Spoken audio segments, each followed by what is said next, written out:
Right. Feet hip width apart then, and weight a little bit forwards. You start to turn gently in the middle of your body.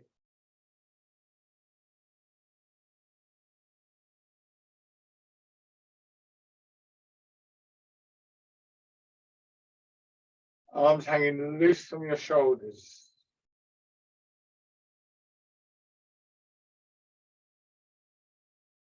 And as always, when you start off, just recognize that there's a very deliberate, conscious change in your attention. You refocus your attention into your feet, your legs, your hips, your waist. Not because you're not interested in what's happening in your shoulders and your head and your arms, but because that really doesn't require, as a rule, much of an effort to make that focus in. It tends to be where we automatically focus. So if you like, we're sort of enlarging the range of our attention.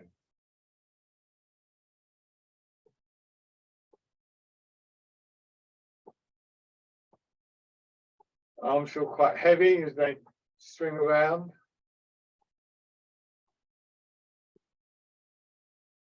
Gradually getting the feeling of dropping back through your hips and buttocks, the kind of overhanging feeling, like you're just sitting on top of a fence. Pelvis hanging. So this is strong in your legs. Just feel where your weight settles in your feet, ideally in the front half of your feet. If it's too far back, then you'll feel a constant sense of being pulled backwards. So if you're feeling kind of wobbly there, try and just shift your weight a little bit forwards and let the hips drop back down just a little bit more.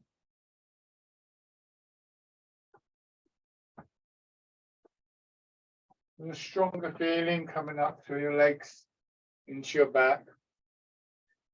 To the front of your body, belly, solar plexus, chest, and all the internal organs.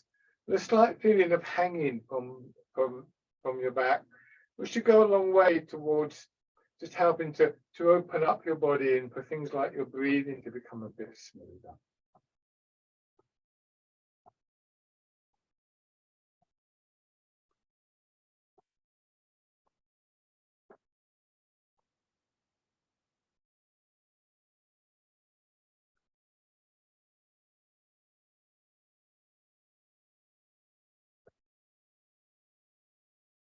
Raising your arms as well.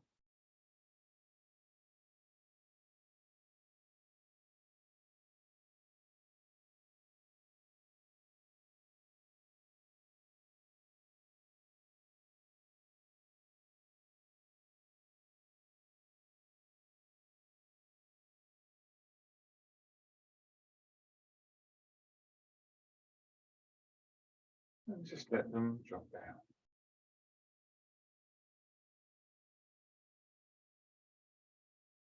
So again, weight forwards, a soft releasing feeling in ankles, hips and knees, just giving you that little sense of dropping. Sometimes seeing a book, little diagrams with little circles in front of your ankle, behind your knee, and in the front of your hip, like you're holding a little ball in those joints. And sometimes even here in the armpit and elbows, wrists and fingers. So all of the joints of the body as much as we can. Show you most easily with my fingers. There, you see that slight curve there. It's not very bent. So there's still, you can still push on that and feel the push going back into your hand, but it's not locked out like that. You see, I don't know if you can see that pretty good. So it's there, not there, or there, but not that either. It's a difficult one to judge, and it just comes out of the practice over a period of time. So your hips drop back a little bit more, and then pushing up and drop back.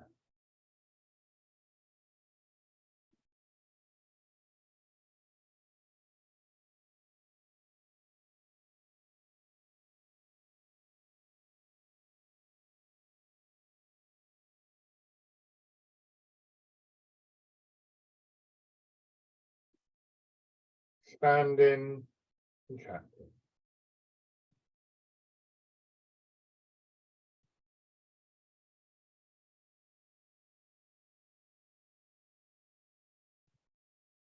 And then, so you're cradling the ball with the expansion, pushing your elbows out. So not so much a lift in your arms, a sort of drawing of your fingers upwards.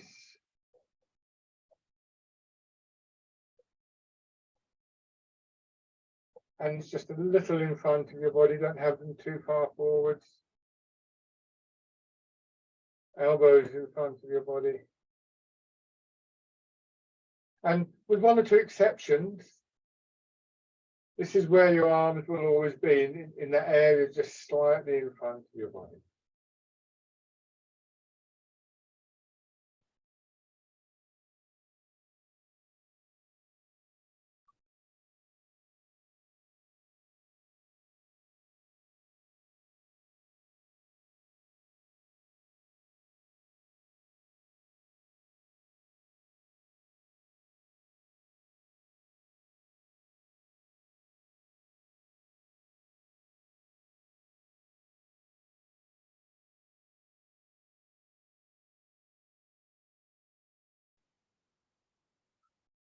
And change to the wild goose. When I do this, you see where my arm, my elbow, not there, but there. So one of the main outcomes of this is that we begin to feel that our chest in particular, chest and rib cage, but also the whole of the front of the body, again, are quite soft. We're not straining that part of the body. And that just helps the sense of movement in and around the internal organs, the sense of the flow of the energy.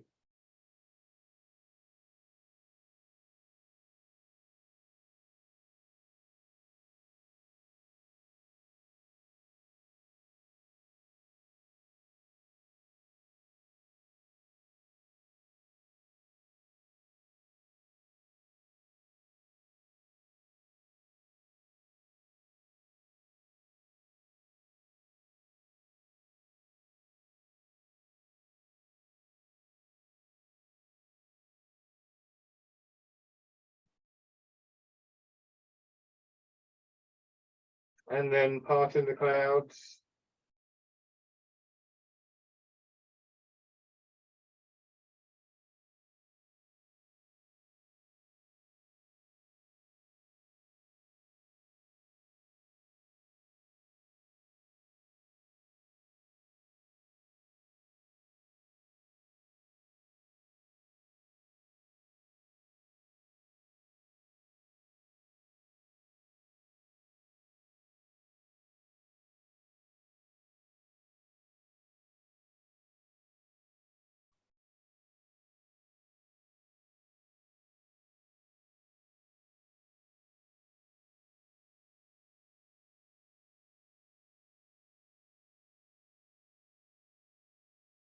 Your arms drop down again, feeling the weight of your arms, and on the next expansion upwards, using that to push one arm up. Okay, turn, pull down.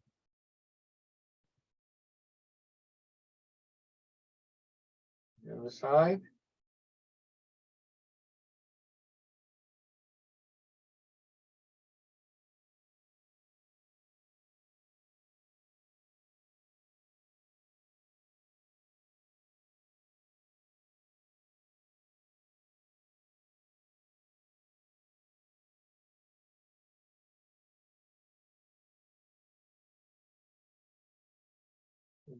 Dragon plucks the stars from the sky.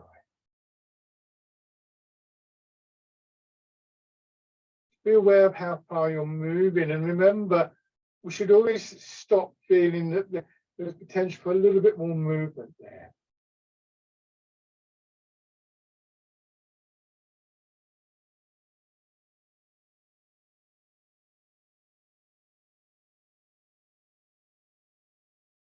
And that way, when we reach the limit of the movement, what begins to happen is that we maintain that sense of spaciousness for movement, for flow within the body. And gradually that limitation, that soft limit to the movement does extend outwards, but we never try to lock anything up.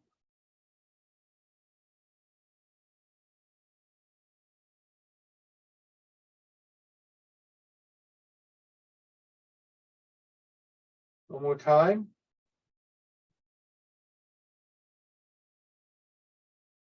Now, before we go into the full exercise, just with two hands, just pushing out to the sides.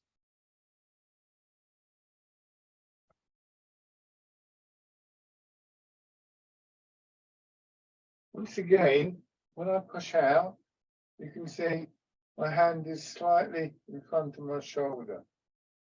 I'm not doing this. And I pull back in. You see my elbows are alongside my body, not going behind.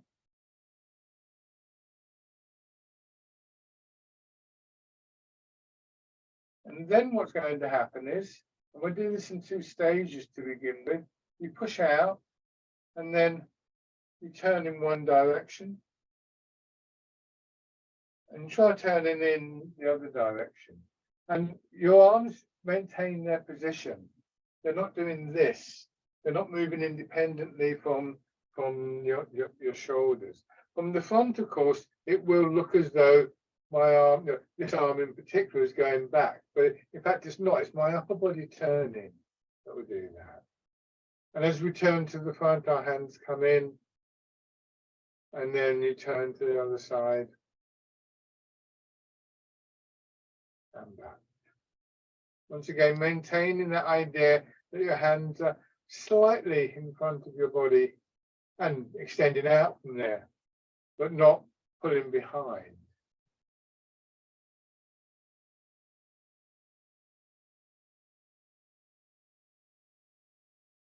Now, going into the full sequence, so start with one hand pushing up.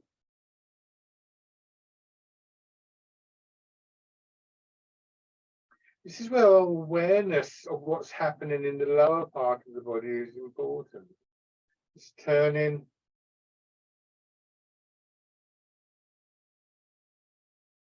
Turn back the other way.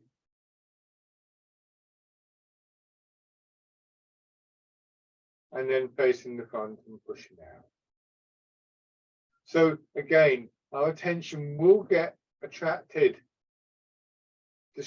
even by what's happening in our arms and our hands. When that happens, we often forget to move in the middle of the body, or in other exercises, we often forget to move the weight.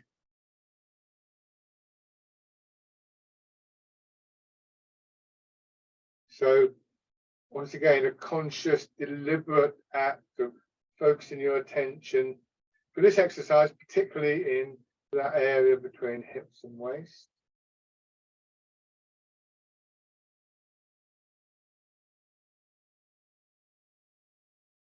Do one more round.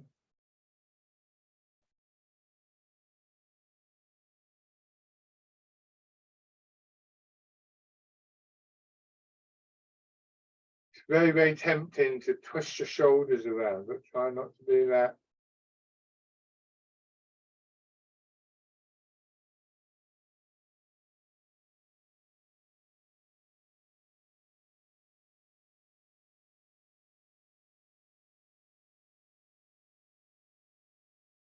Good. Let your hands drop down. And then again, expanding on one side, pushing your arm out. Once again, on the side, you'll see my arm doesn't go behind, it goes straight out.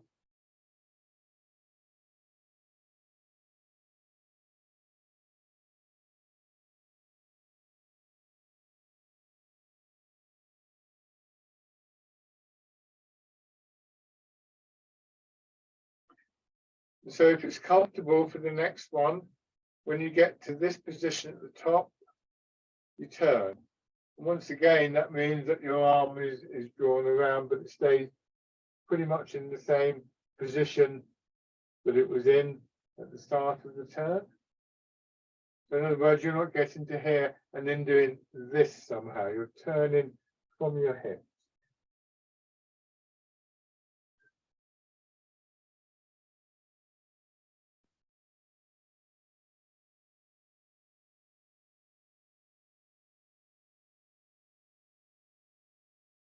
Yeah, and then change sides.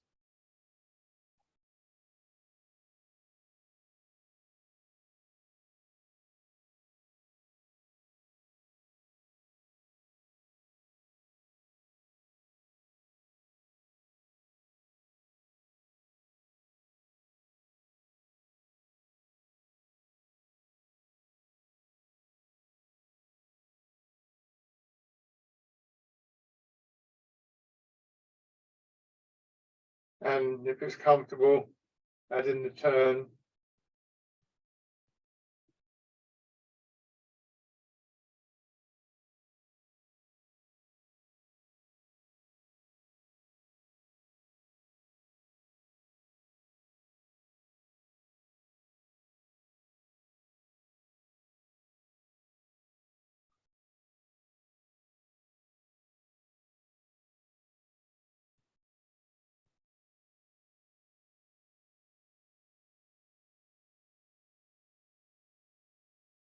Sink down, push up, sink down and push your hips back. Pelvis tilting forwards. Wait for a moment for your hips to get drawn back, pelvis to level off and push up. Again, this time, as you push up, your hands go out to your sides again. And then following your shoulders forwards, dropping down to your sides and coming up.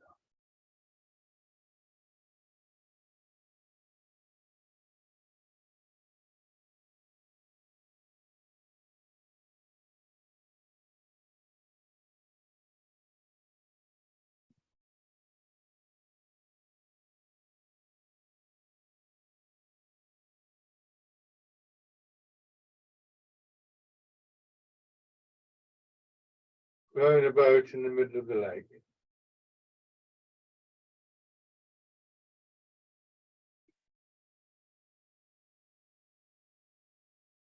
Once more. And then polishing the table, you turn and again push your hips back, swinging around this time.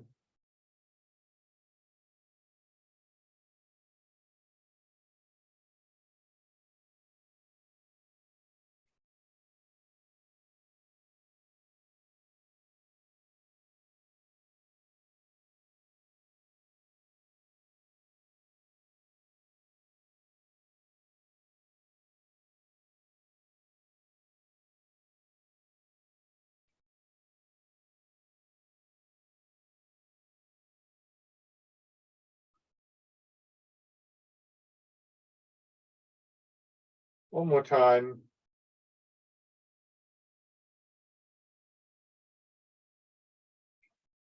And let your hands drop. Let me shake it. I think one of the difficulties in Tai Chi is this idea of taking your focus away from your arms, not to ignore totally what they're doing, but to kind of reset a balance. Partly because what we see, first of all, when we're learning Tai Chi is the arms moving. It's the most obvious feature of Tai Chi. Movement is rooted in the feet, transmitted through the legs, controlled by the center of the body. And again, almost all the movements stay within a certain range of movement. And that range of movement for the arms, this is roughly speaking between your shoulders and your hips, and your arms anywhere from about here to about there, possibly going out to about there. But you see there, you see my arms are still in front of my body. I'm not doing that. So this means that I could hold my arms here and still I'm able to breathe. Whereas here, I'm now pulling on the chest muscles. That makes it more difficult to breathe. For instance, don't concern yourself with the few exceptions yet. And this is where we normally use our hands for pretty much everything. Washing up or reading a book or hammering a nail in. We rarely do have our hands behind our body. So yeah, let's do this one. So just have your hands at the side. Turn your right hand palm up and just raise about shoulder height. And you see as far as it's in the elbow dropping down. Turn your hands over and down. Turn, palm up, and palm down. See if you can feel the little bit of an extension through that right side of your body.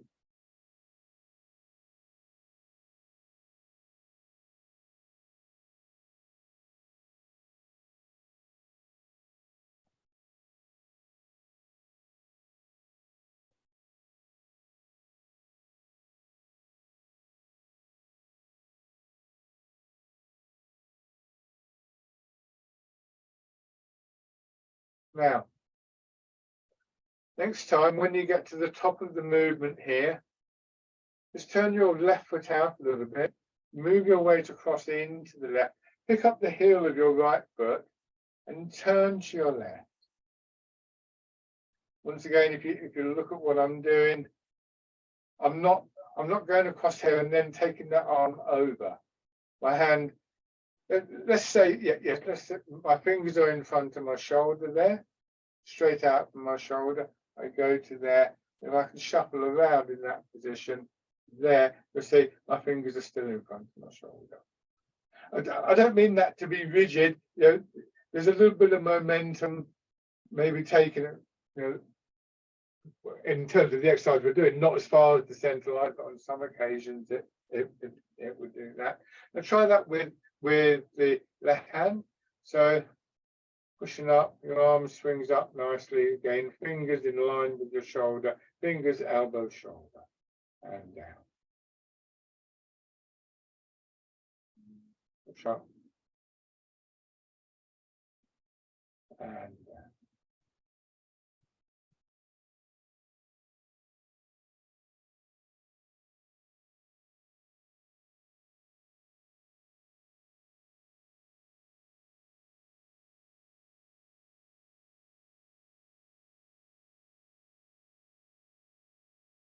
Now move your weight into your left leg and turn. See where my hand is? It's in front of my hip. Turn your hand palm forwards. Move across. Push up. Fingers, elbows, shoulder.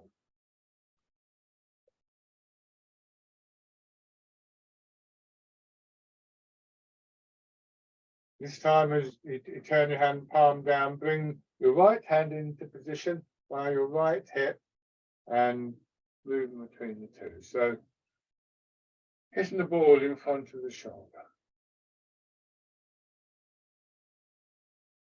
As you get used to movements like this, what you may find is you get to here and maybe the capacity to turn a little bit more in your shoulders than your hips have come around. There you can see maybe my shoulder can go there. If I go to there, there's now a tightening. So it's a very small movement, but it gradually builds through the body. Don't try and do that, but if you recognize that it's happening, then as long as it's comfortable, that's fine. Once again, a lot of your attention on feet, legs, hips, waist, is the parts of the body that guide, create movement that your arms are expressing.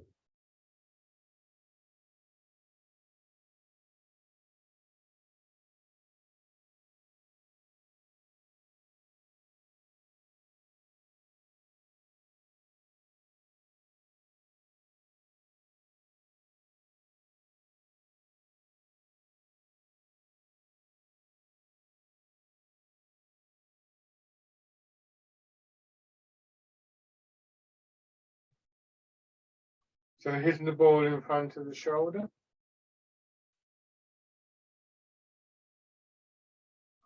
And then let's do one more.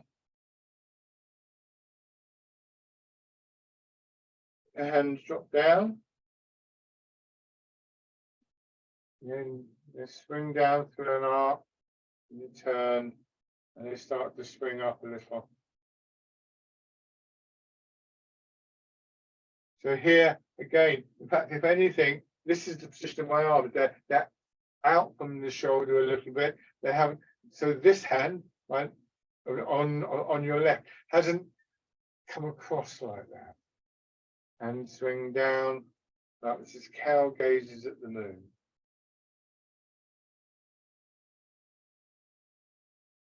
Always start off looking towards the front. But again, if you feel you've got the space in your body, particularly in your hips and your waist, you may get to here. I can sink down more. I can turn more in my hips. And I end up looking towards the back of the room. But what I'm not doing, and this is important, I'll show you this time, what I'm not doing is getting to here and then looking over my shoulder. I'm looking over where my shoulder was. But my shoulder has moved out of the way. There, my shoulder's in, but there I could look over my shoulder at what's behind me, but it's twisting my neck. If I do this, I now look straight out, straight ahead from the chest. This is cow gazes at the moon.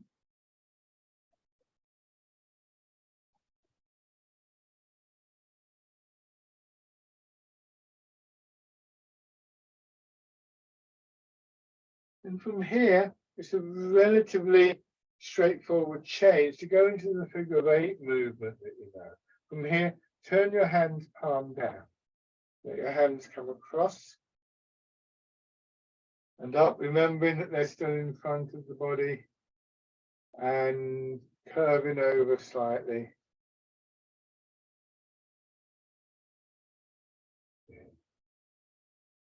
So now I can get to here. Sorry, do that again. To here, and the hands are facing that way. Again, there may be a little bit of movement there, but what I haven't done is twisted around like this. I haven't twisted in my back. So from the sides, I can get the angle right. It's a tricky angle to find. I'm there. So there's my position. And if I want to go more than that, I sink down more and I turn more. What I don't want to do is this, because now I'm pulling on my back.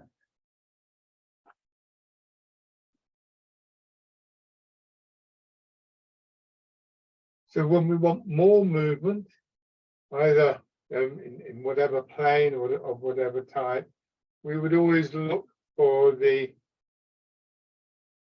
movement to the build up to begin in feet, legs, and hips.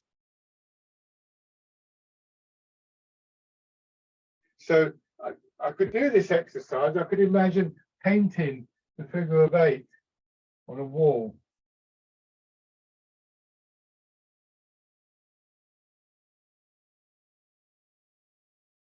And then if maybe I got to here and the wall curved round, I would be turning to face the wall. Same thing here. But my fingers would always be out in front, as you know, if you're painting something, they will be. We don't often stand painting the wall and then put our hands behind our body and begin to paint.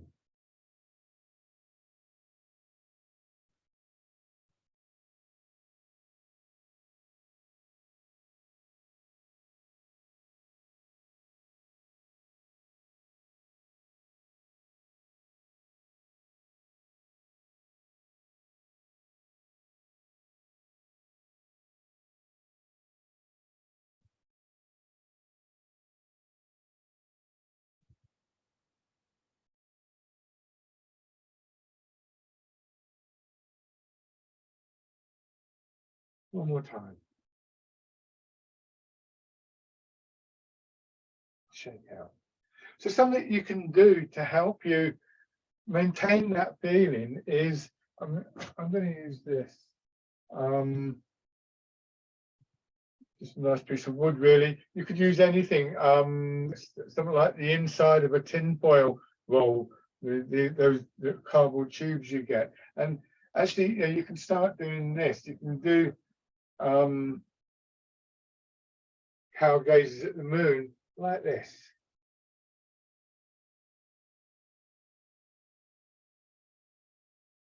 And you could even do the figure of 8 movement. So you don't get the same rotation in your wrists, of course, but you can see it's there. So what I'm not doing is getting to here and either try and take that hand further out or maybe push that hand over. So you see where my elbow is in relation to my shoulder. It's still between my shoulder and the center line of my body, not then, not pulling across. We shouldn't be rigid about this, and one useful thing to do is to work to expand your range of movement, and we do that through the releasing process that I've described recently. But it's important to realise that you could, for instance, here cow gaze at the moon.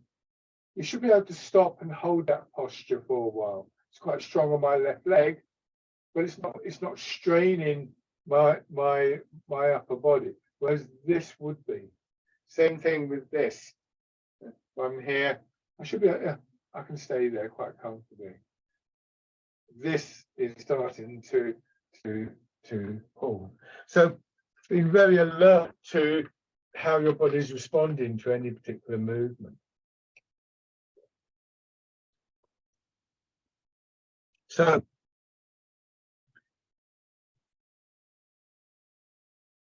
an important part of the alignment is always going to be your feet. Excuse me a moment.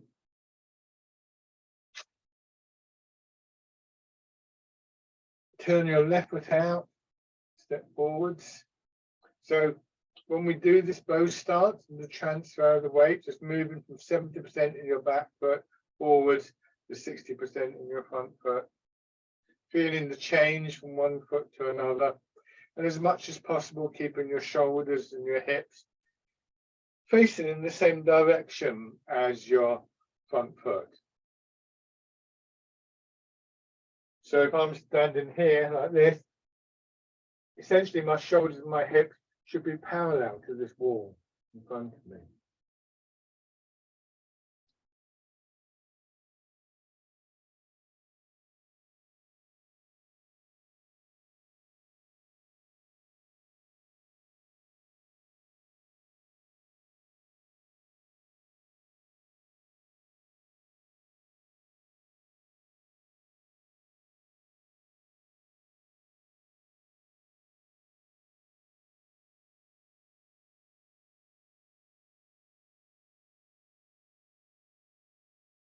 Now, when I sink back, I can turn to my right, so this will be turning to the left, and again, if I do this, then here's I come back and I turn, and now I imagine the wall across my back foot, and again I'm parallel to that, and again, I may get a little bit more from there, but I'm not trying to twist around.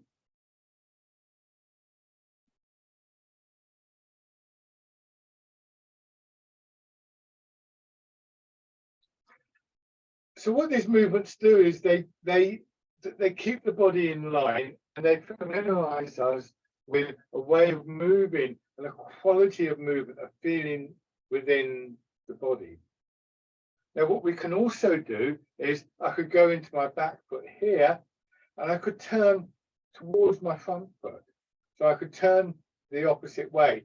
As soon as I do that, I can feel a pull on my thigh muscles. So I'm actually very restricted in how far I can turn at this point. My weight's in my back foot, I've turned towards my front foot. I can't do this because I'm already a long way towards falling over. So if I'm here, then when I go forwards, I can go to the front, but I could turn that way, but I'm already facing that direction. So I can turn there. I'm comfortable there. That's fine. Here, I'm falling over. It's quite a straightforward idea, this one. So you may find that the center of your body is turning just quite automatically. If it is, then fine. But ideally, it doesn't do that. But then we can add in the various directions of turning. Raising your toes and your heel. Here, the front foot does turn out, of course. And again, I get to here, my body's going to turn, if only a little bit, and that's going to help raise my back heel.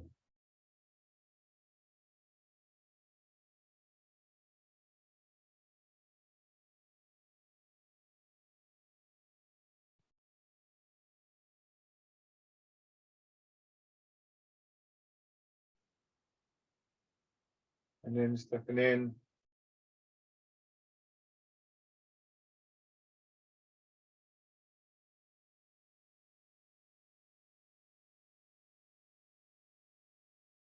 So we can begin to see, when we begin to appreciate the subtlety of this turning and the effect it has, not just on our arms and our hands, we've already seen that, but also on our feet and legs. Because when I come to here, my empty leg, the one without the weight, is in many ways behaving like a third arm.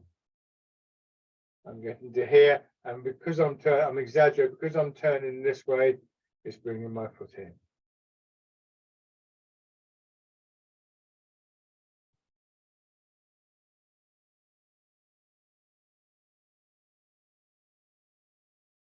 And then on the other side.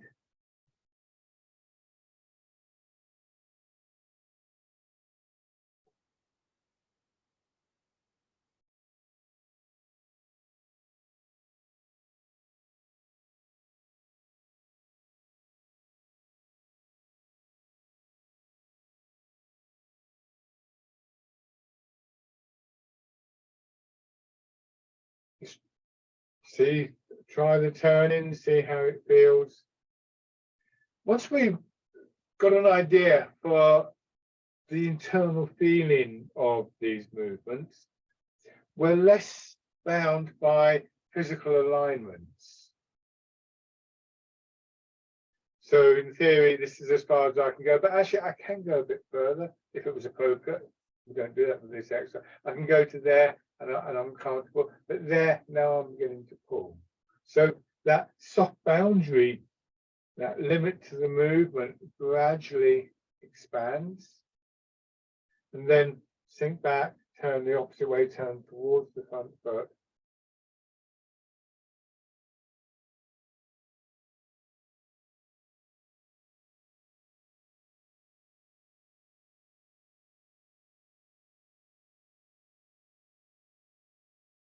Begin to raise toes and heel.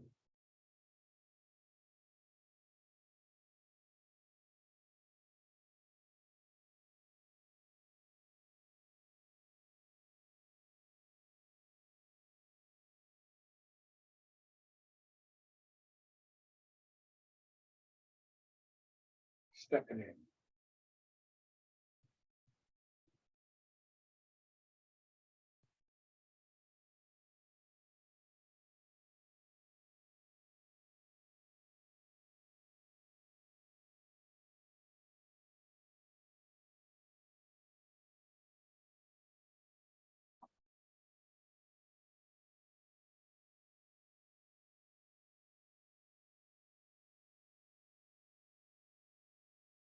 And then step through.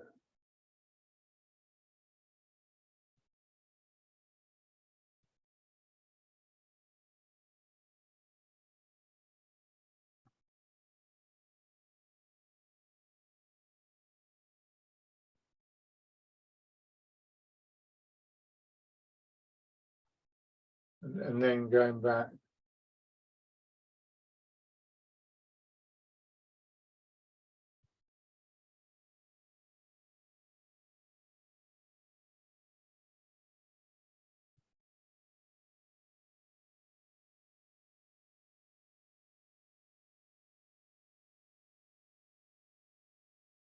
and bring it back. Shake out. So when we do fisherman cast a net, it's one of the exercises, one of the unusual exercises where our arms and our hands do go a little bit behind our shoulders and hips. Two things about this. One, it is not a martial exercise in that sense. So you're not necessarily trying to deliver the kind of power with that exercise that you might do, say, with pushing wave. And that's important to consider. If I stand here like this, you can see my hand is going out towards the wall, straight out from my shoulder. I could stay here for quite a while, and it would be fine. If I'm here, it's not quite so good. Don't feel quite so secure, but it's not that uncomfortable. But if I'm here, I'm already. So as soon as your hand goes behind. Now, fisherman cast a net is an interesting exercise in that it deliberately lets the hand stay behind. And in this position, notice it's here, not right up there. This is really uncomfortable. But here, this area of my body, from shoulder down the side, has extended out a little bit. And in fact, if I do it with both hands, I'll exaggerate, I get to here, and the chest is puffed out. It's almost like I've gone to here. This is really exaggerated. So I move my weight forwards, and then what happens is this stretch here releases, and that helps to bring the hands through. So we're using just a little bit of elasticity. It's like you're going to get a ball and you're going to roll it along the floor, and you might just let it go behind and then you let it go through. Quite often, though, when we do that, or if we're going to throw a ball, the hand will go behind a little bit, but the body will also turn. So there's some of that going on as well when we might throw a ball, for instance. But mostly, as I keep saying, the hands stay in front of the body. It's quite interesting watching the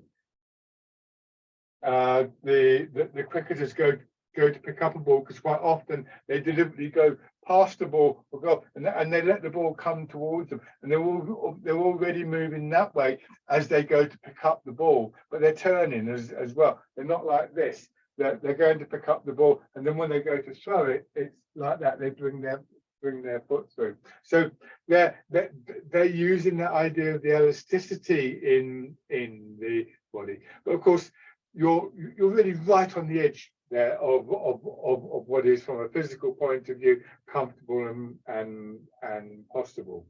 When we make the change into pushing wave, we don't go behind here, because somebody coming in to push on your hands, it would be very easy to push them back. We go to here and our elbows go out a little bit.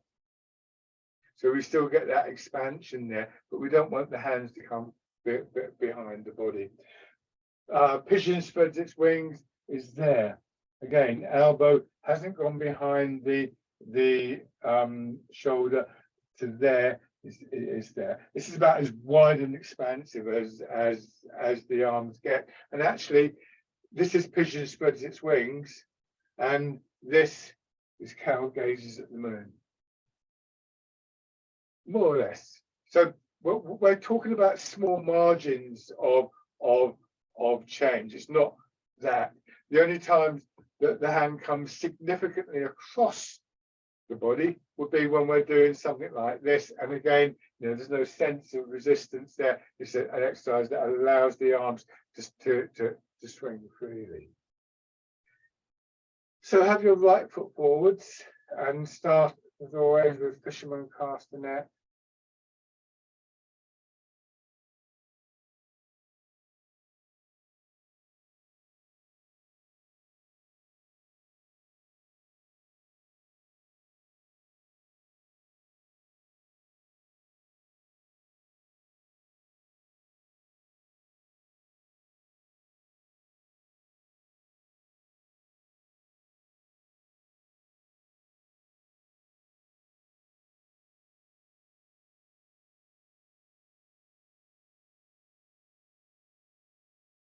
change into pushing wave.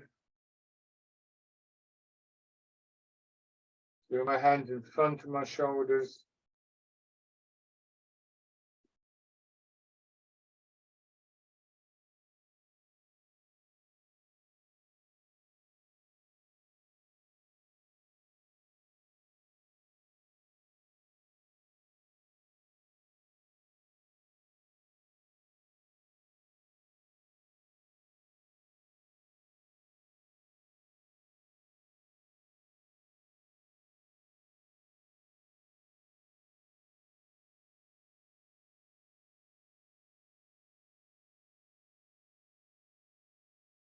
And then from here, bringing your hands down and turning, bringing the hands across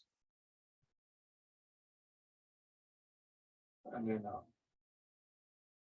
So here, your right hand has come up just a little bit more across, but it's very soft. It's not, you're here, you're not trying to sort of, you're not pulling the arm across. Most of this is done in the course of turning. See where my hand would go if I did nothing with it? It's there.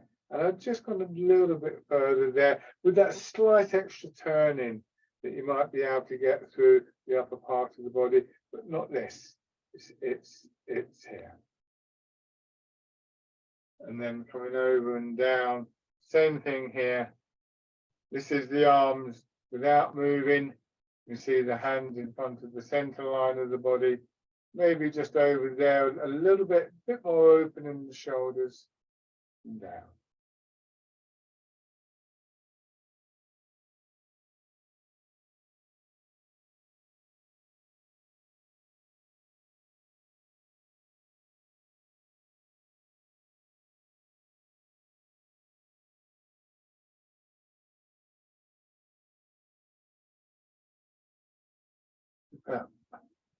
Paying attention to what I'm doing here, I would say that at this point, my fingers of my left hand, so the front hand, are in line with the sternum, the center line of the body. They haven't even come to there.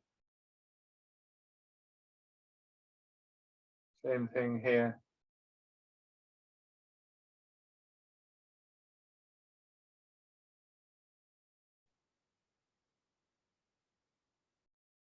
And then stepping in.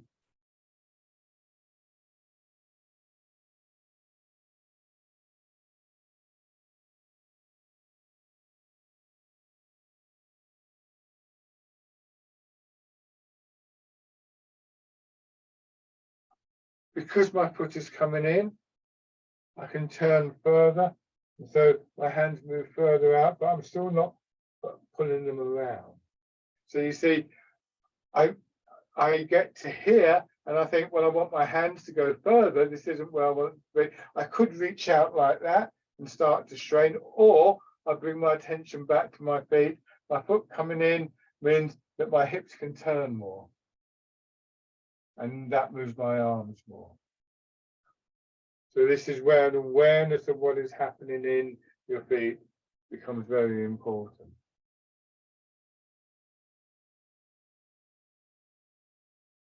And shake out. It's amazing how easy it is to forget that. I see over and over again in classes, and I do it as well. People reaching out more. And we've all done it, I'm sure. You know, something's over there, and you want to pick it up. You think, oh, I'll do with a drink or something like that, and you reach like that, or you're sitting in a chair and you say you're just reaching for that cup of tea behind it, and you go, ah, you pulled something. It's quite difficult, and yet at the same time, if you're in the supermarket and you're facing one set of shelves, and you're thinking, right, well, the tea and coffee's here, but you didn't want tea and coffee, you wanted sugar or baked beans or something like that. You don't just do this, you turn around. It's natural for us to use our feet, but we quite often get lazy about it, and quite often in Tai Chi, as I say, the bit that attracts our attention, the most visible expression of what's going on, is the arms. So we want to always make a deliberate move in our attention down down to our feet. So fishermen cast the net on the other side, the left foot forwards.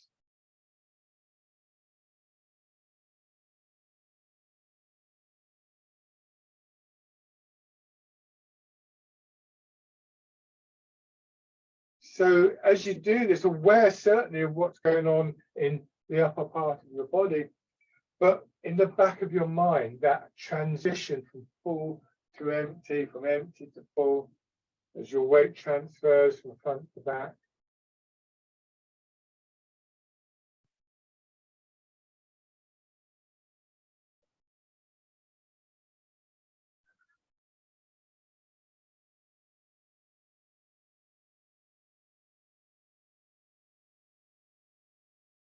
And then pushing wave.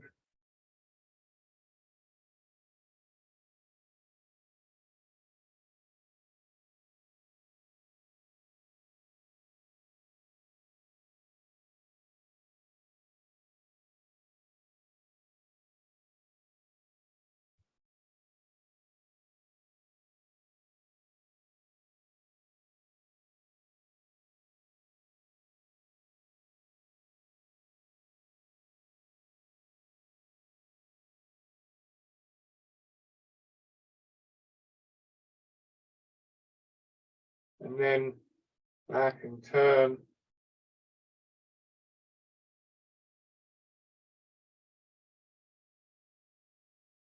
Forwards and turn. Weight going into your right leg at the back. Into your left at the front.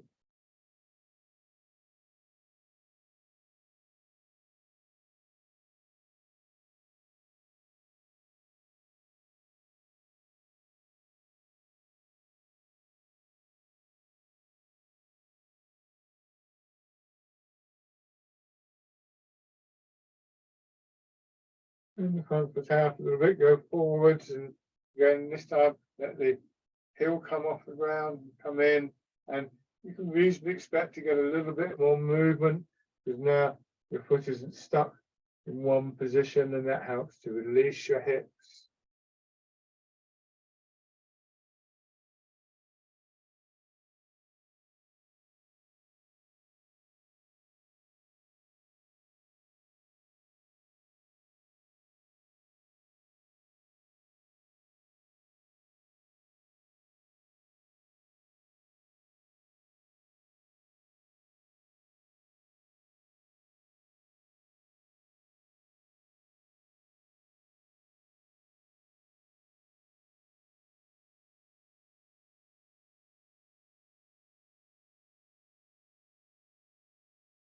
And then coming through.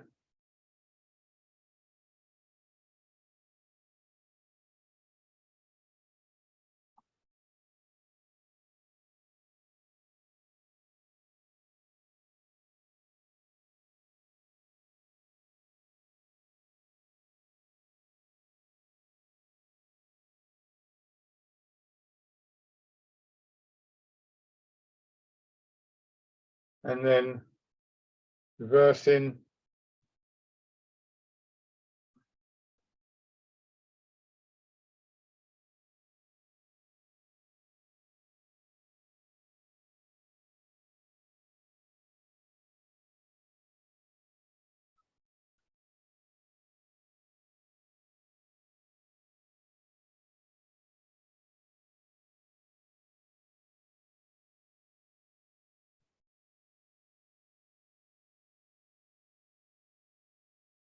And shake out. The other thing to think about with that exercise, and like so many of these exercises, it's really very, very subtle. That at this point, given that this is an exercise that could have a martial application, what I could be going to do is to strike with the shoulder. I'll show you here. So if I want to strike with the shoulder, I don't want my hand out here. What I want is this. Bounce back. And if that didn't do it, then this hand would come around. No, I mean, this isn't intended as a martial exercise, but what it means is that when we get to here, although again our attention is likely to be on our hands, if you were doing this in water, when you came forwards, it would be this side of your body that was pressing in to the water.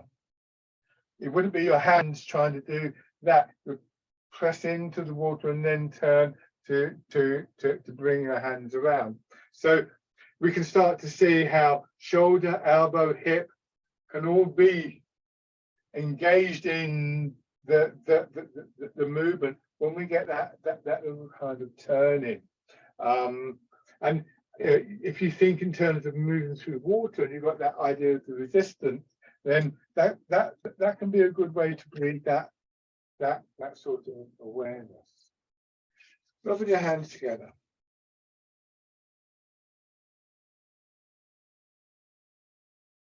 Tapping over your face.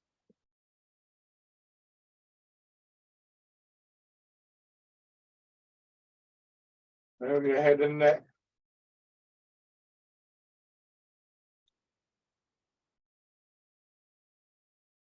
Down to one shoulder. On your arm.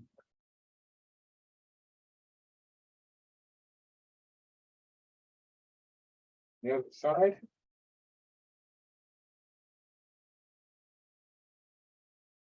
Push your back.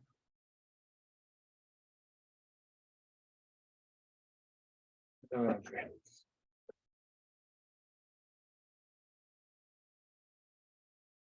And your legs.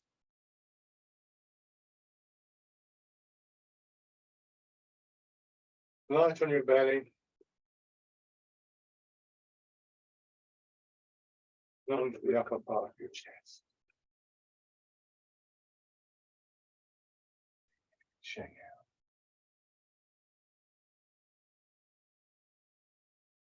So certain exercises take us a little bit out of that immediate range of movement, but this is one that brings us back to it, because actually what we're trying to do is to preserve the feel. Again, this becomes a very intuitive awareness, sinking down and pushing up,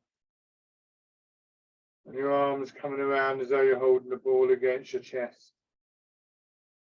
Draw your hands in, turn your hands palm down, and sink.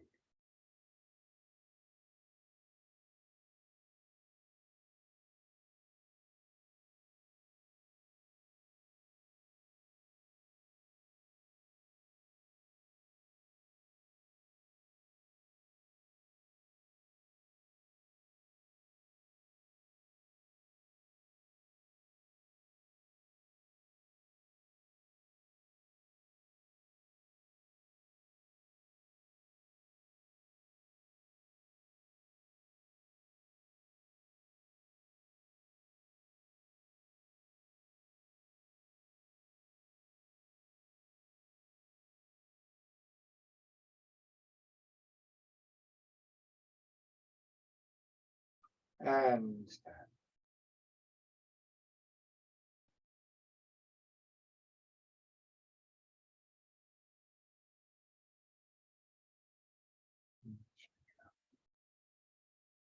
Lovely, thank you very much again.